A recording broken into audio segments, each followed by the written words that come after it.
welcome back to Peter Tries. Peter Bracken here. The CEO or boss of Tourism Ireland is after stepping down today because, against his own advice, he travelled abroad during this coronavirus to Italy, and Tourism Ireland are running a massive campaign to stay home in Ireland and staycation, have vacations here, which is fantastic. So, above all else, he's missing out on the likes of this. This is Pontoon here in County Mayo and several other places. So, why go there? Okay, so you had a pre-planned holiday, probably from months ago. Fine. Everyone deserves a holiday. And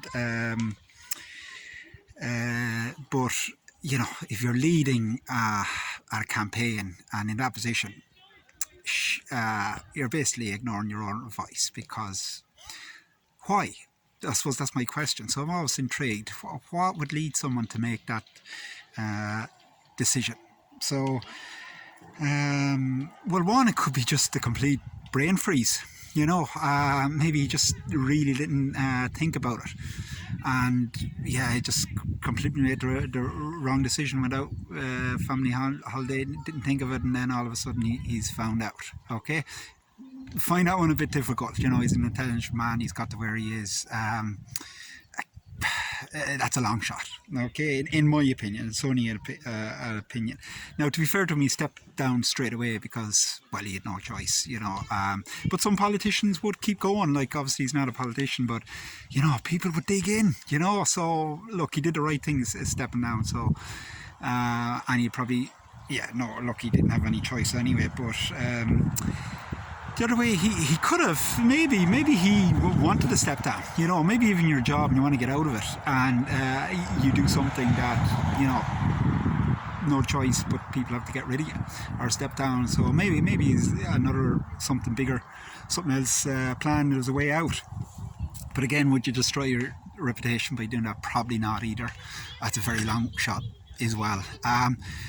So you're left with something that I've an awful lot of kind of interested in is so you don't, I don't know the man from anything, so I could completely wrong here, and I'm not suggesting anything, so I can't be wrong. But you know, is there a case for psychopathic stroke sociopathic tendencies? So you know, research would indicate that you know, 1% of all any population are psychopaths, okay, and 4% are sociopaths. So that's 5% of any population anywhere in the world doing anything. So fairly high. But if you get up to board level and senior level in big organisations or even small organisations, that quadruples. So you're talking 20% of CEOs and the like or whatever are either, well, 16% of them are probably stats would say are sociopaths, and then 4% are psychopaths, which means that the psychopaths, you know, if they could get away with it and they didn't get in trouble, they would go around killing people and doing all that kind of stuff, like, you know. So CEOs, yeah, up there. But, you know, and the only reason they don't do it is because, you know, chance of getting away with it are slim. But that's the only reason. They would do it. It's not because it's wrong, it's because they wouldn't get away with it, generally speaking. So yeah, so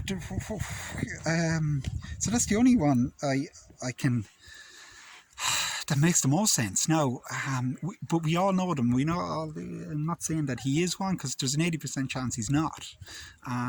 So then I don't really have any reason why he would do something like mad what he's done. It just kind of makes sense to me. But what it does, it's absolute horrendous lack of leadership and all the rest. But, you know, if he's a psychopath or a sociopath, you know, we all know them. You know, I'm sure people listening to this can name 5 or 6 straight away, or probably working for one. You know, those people in, you know, you get whatever. And, you know, no matter what you do, they're blocking you, and just horrible people to work with and whatever, make everyone else's life a kind of misery. And generally speaking, if you look into it, you know, what I've kind of learnt, because it's kind of an interesting subject for me, that the main difference, they're very, very close. The main difference between a sociopath and a psychopath is that a sociopath is kind of obvious that they're, you know, they make outwardly and a lot of mistakes like that. So that might lead me to believe, you know, he might be along the sociopath kind of side of things, whereas psychopaths are very, very, very crafty. Like you wouldn't even realise most of the time, you know, so they're not going to get caught out as bad as this guy did. Not suggesting that he is any of this, because there's an 80% chance he's not, and it could have been just a brain freeze. But interesting subject. Let's have your thoughts.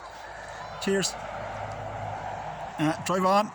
Hello, just finish off. Yeah, got rid of the beard. Looked horrendous in the video, but the hell, I keep that video anyway. But just I didn't really 100% get to the point of why I think your man is a psychopath. I explained kind of psychopathic stuff, but not why I think he's. But basically, the two main, two of the main things about being a psychopath is you have zero lack of empathy, you have zero empathy for anything or anyone, but also that it's like it's the do as I say, not what I do kind of attitude, like that, you know, a huge ego is basically it. So look, do what I tell you, but I can do whatever I want, and that's pretty much what your man has done.